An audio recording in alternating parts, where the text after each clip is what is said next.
database management කියන subject එකට අදාළව අපි කතා කරන question series එකේ questions 30 තමයි අද අපි කතා කරන්න බලාපොරොත්තු වෙන්නේ.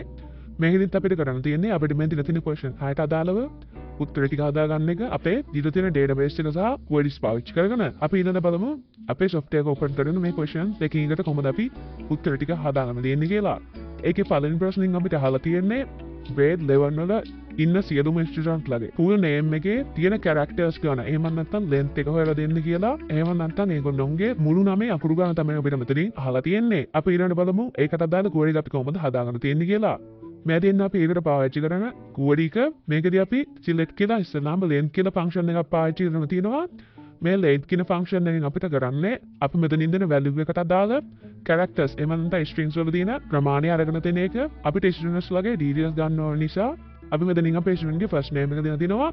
මෙතනදී අපිට first name එක සහ last name එක එකම length කියන function එක අතර දෙන්න බෑ.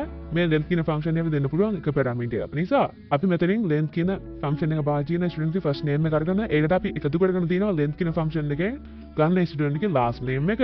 මේ විදිහට අපිට student ගේ full name එකේ length එක ගන්න හැකියාව හම්බෙනවා. ඊළඟ මේවා අපි ගන්න ඕනේ student table එක නිසා ඒක අපි මෙතනින් දීලා තියෙනවා. මේ විදිහට තමයි අපේ query එක අපි හදාගන්න තියෙන්නේ. ඊළඟට අපි මේක run කරගෙන බලමු. මේක රන් කරගත්තාම ඔයගොල්ලන්ට බලන්න පුළුවන් අපේ students ලගේ 8 දෙනාට අදාළ students ලගේ name එකේ strings වලට අදාළ characters ගන්න අපිට මෙතනින් හම්බෙනවා. මේ තමයි අපේ පළවෙනි ප්‍රශ්නෙට දාලා උත්තරේ. දෙවෙනි ප්‍රශ්නෙට යොත්තේ මේකදී අපිට කියලා තියෙන්නේ single language and literature කියන වචනේ තියෙන letters ගන්න හොයලා දෙන්න කියලා. අපි බලමු ඒකට අදාළ query එක අපි කොහොමද හදාගන්න දෙන්නේ කියලා. මේ දෙන්න අපි ඒකට පාවිච්චි කරන query එක මේකෙදිත් අපි කලින් විදියටම length කියන function එක තමයි පාවිච්චි කරන්න තියෙන්නේ. ඊළඟට අපි මෙතනින් අපේ string value එක මෙතනදී දීලා තියෙනවා double quotation එකේ අපෙන් අහලා තිබ්බ වචනේ. අපි ඊළඟට මේක මෙතන run කරගෙන බලමු. run කරගත්තාම ඔයගොල්ලෝ බලා ගන්න පුළුවන්. මෙතන characters 29ක් තියෙනවා කියලා අපිට result එක හම්බෙනවා. මේක තමයි අපේ දෙවෙනි ප්‍රශ්න උත්තරය අපිට බලා ගන්න හම්බෙන්නේ.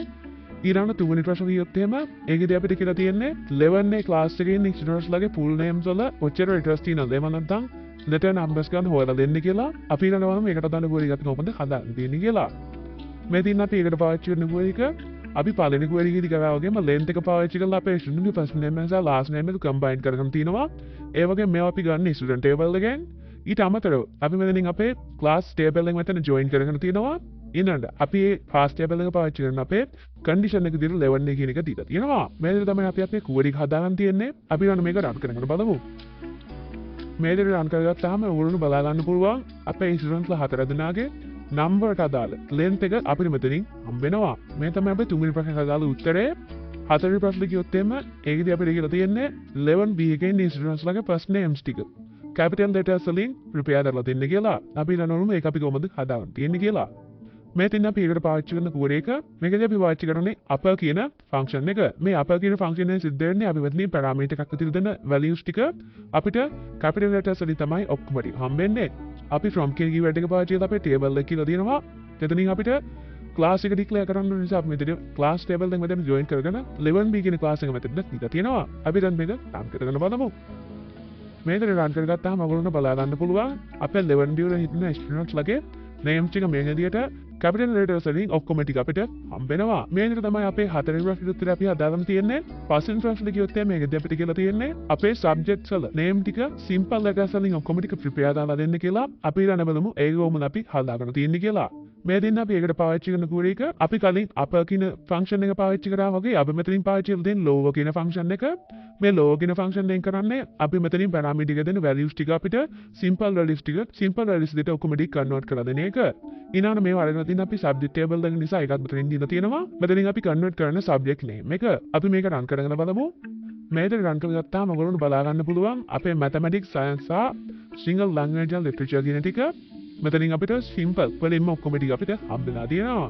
මේ විදිහට තමයි අපේ පස්වෙනි ප්‍රශ්නට උත්තරය අපි හදාගන්න තියෙන්නේ. අපේ 6 වෙනි සහ අවසාන ප්‍රශ්නට ගියොත් එහෙම අපිට ඒක දීලා තියෙන්නේ science subject එකට අදාළව සීලුම පාර විභාගවල 11 කියන class එකේ ඉන්න අමන්ද මෝසස් student ගත්ත ලකුණු වල average එක කොච්චරද කියලා අපි ඊළඟ බලමු. ඒකට අදාළ query අපි කොහොමද හදාගන්න තියෙන්නේ කියලා. අපි ඉස්සෙල්ලා මේකේ AVG කියන function එක පාවිච්චි කරලා අපේ mark එකේ average එක ගන්න කියලා තියෙනවා. ඊළඟට student exam dot කෙනකින් තමයි මේක ගන්නෙ. ඊළඟට ඒක කියලා තියෙනවා. ඊළඟ අපිට මේක විතරක් මදි. ඒක නිසා අපි student table එක, class table එක, subject table එක වගේ දේවල් මෙතන join කරගෙන තියෙනවා. ඊළඟට ඒ ජොයින් කරගත්ත දේවල් පාවිච්චි කළා. අපි එතනින් අපේ කන්ඩිෂන් එක හදාගෙන තිනවා ෆස්ට් නේම් එක අමන්දා කියලා, ලාස්ට් නේම් එක මොසස් කියලා. අපේ ක්ලාස් එක 11 කියලා, සබ්ජෙක්ට් එක සයන්ස් කියලා තමයි මෙතනින් ඉක තියෙනවා. මේ විදිහට තමයි අපේ කූලික අපිට බලා ගන්න හම්බෙන්නේ. අපි ඊළඟ මේක රන් කරගෙන බලමු.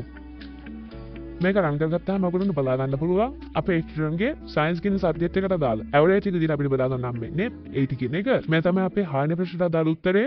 ඒ වගේම මේ තමයි අපේ ක්වෙස්චන් සෙට් 30 වලට අදාළ ප්‍රශ්න වලට උත්තර ටික. අපි ක්වෙස්චන් සෙට් 31 එකත් එක්ක ඊළඟ වීඩියෝ එකේදී හම්බෙමු.